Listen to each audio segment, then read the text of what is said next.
Hey everybody, this is the Facebook Ads with the Twang podcast. I'm your host, Ben Blackman, and today we're going to be talking about which Facebook ad objective is the right one. Here comes episode 69.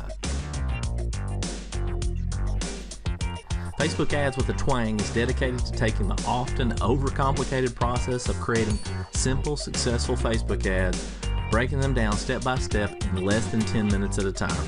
Let's get started. All right, everybody, welcome to episode 69. And yes, I'm trying to be true to my word that I'm going to do these on video from here on out. Even if I don't have a screen share to do, but on this episode, I do have a screen share. So you can check it out on YouTube if you'd like to see what I'm doing and what I'm looking at. Just go there. It'll be in the show notes. So today we're talking about Facebook ad objectives. And yes, it is true. I have done an episode on this before. But some things are a little bit different since then, and really this can be a source of confusion. I want to be a little more detailed because it all starts with your objective. And if you've never run an ad or you're new to Facebook ads, when you go in and you start, Facebook asks you to define your objective, and then it gives you like 11 options. I mean, it's a little complicated, okay? We're only going to focus on 4 of them. The rest of them you can pretty much ignore. It doesn't mean they don't work. It doesn't mean you can't try them later or whatever it is, but really there's 4 that would fit most any campaign. Now, before you really get into the Facebook objective, something you want to consider is, what is your objective? Like, what are you trying to do? Okay, what's the purpose of the ad? What are you trying to get the person who's looking at the ad to do, right? So you really have to understand that first before you choose the right objective. Now I'm going to go through, like I said, the 4 ones that we tend to use the most, and I'll kind of, list out what they are and what they're for and that kind of thing. And then, you'll kind of understand the next time you go in to look at your Facebook ad so you can choose the right objective for you. Okay, so I just want to kind of mention real quick that when you're in the campaign, and if you're looking at this, you can see this, but there's actually 3 columns. One's called awareness, there's one called consideration, the other one's called conversion. We're not really going to worry about the awareness column at all, okay? Just the consideration and conversion, okay? There's three objectives in consideration and 1 in conversion that we actually use. And so we're going to talk about the conversion one first. And that's the one I use the most, because conversions, what that does is that helps a couple of things. It helps you track whatever action the people take that you wanted them to take. So for example, if you had a lead magnet, you wanted people to opt in for that lead magnet, right? You're going to select conversions, and Facebook can track the people who opted in, but also even beyond that, Facebook can start to optimize the ads to show it to more people who are likely to take that same exact action that the people who are converting took. So that's how Facebook helps you with a conversion campaign. Now, conversions could also mean other things. It could, maybe somebody signed up for your webinar, maybe somebody purchased something, maybe somebody booked a call with you. Whatever it is, you can count those as conversions, okay? So that's the reason that we use that, is because that's usually what we're trying to do. We're trying to get people to take that specific step, that specific action.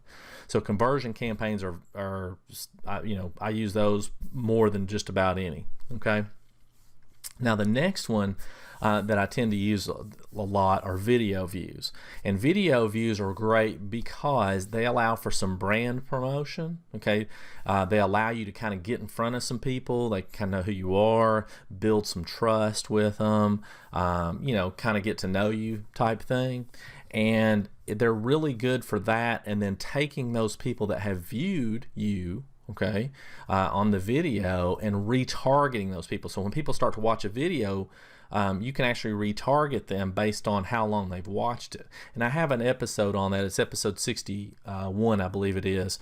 And you can go to onefocusmarketing.com/episode 61. That's all lowercase there, and that's 61, not the actual numerals, not spelled out.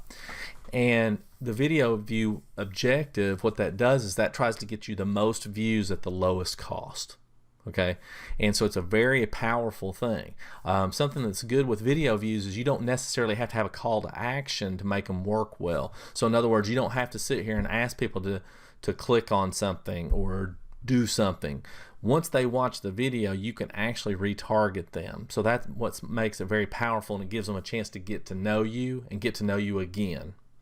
Another thing I like to use them for is group invites. So if you're trying to grow a Facebook group, video views is very good. What you'll want to do, Facebook's changing this around a little bit, but what you'll want to do is you'll want to take the link to your group, because Facebook doesn't like you to run ads straight to your group for most objectives. Okay, so what you'll want to do is you'll want to take the link to your group, and you on the video you can say, hey, the link to my group is in the first comment, and just put it in the first comment. Once you run the ad, just comment on it yourself and put it right there. It's very powerful, very good thing to do.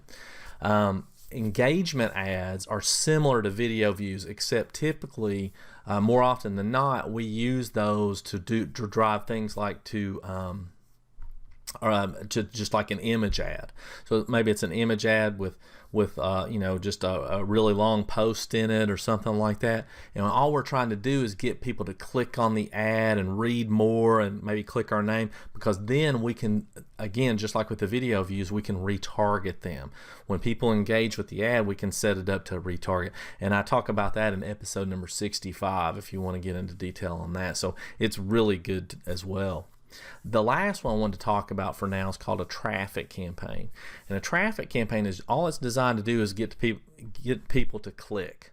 Okay, whatever you want to send them to your website, a blog post, something like that. You're just trying to get them to click. That's what a traffic campaign's for. Now, it doesn't mean that these people are necessarily are likely to take action like they are in a conversion campaign. It just means they're likely to click.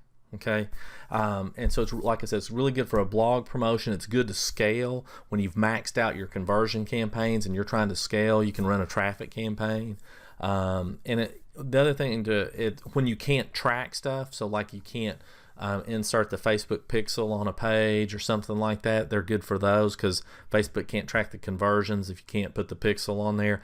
And traffic's really easy to set up. So if you're just trying to get started and you don't understand the pixel and you just want to check it out, you just want to throw some money at it just to see what happens, run a traffic campaign.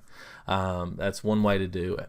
So those are basically the 4 objectives you're going to use. So you really, once you define what you're trying to accomplish with the ad, then you can fit that into which objective to choose. So again, if you want to run a lead magnet or something, conversion, right? Webinar, conversion. Purchases, conversion. Stuff like 5-day challenge, conversion. Those are what you want to do. If you're wanting to promote your brand, have people get to know you, create retargeting audiences so you can send other promotions to them, then check out video views and check out an engagement campaign.